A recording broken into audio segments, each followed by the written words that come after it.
السلام علیکم ورحمۃ اللہ وبرکاتہ۔ اس وقت ہم مسجد قبلتین میں ہیں۔ یہ وہ مسجد ہے جو کہ یہاں پر حضرت صلی اللہ علیہ وآلہ وسلم نماز پڑھا رہے تھے، اور آپ اس وقت یروشلم کی طرف رخ کر کے نماز پڑھتے تھے، اور یہ مدینہ کے قریب ہی ہے جگہ، یہاں پر موجود ہے یہ۔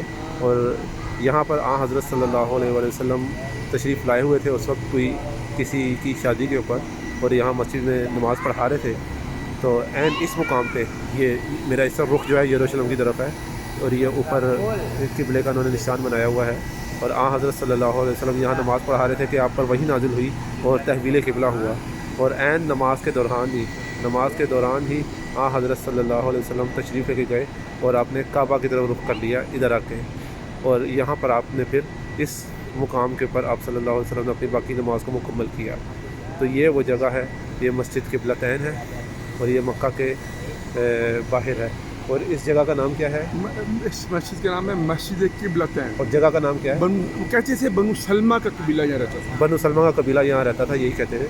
اور یہاں پر یہ مکہ سے مدینہ سے تھوڑا سا ہی باہر ہے، بس احد سے بالکل ہی پاس ہی ہے، جہاں پر احد کی جو ہے وہ جنگ ہوئی تھی، اور وہاں پر شدید نقصان بھی ہوا تھا۔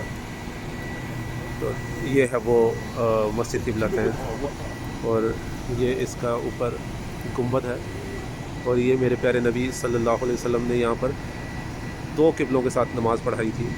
نماز کا پہلا حصہ یہاں پر، اور پھر باقی حصہ وحی پانے کے بعد جب اللہ تعالیٰ نے آپ کو بذریعہ وحی یہ فرمایا کہ اپنا قبلہ تبدیل کر لیں، تو اس وقت آپ صلی اللہ علیہ وسلم نے باقی نماز یہاں پڑھائی۔ اللہم صلی علی محمد وآل محمد وبارک وسلم انک حمید مجید۔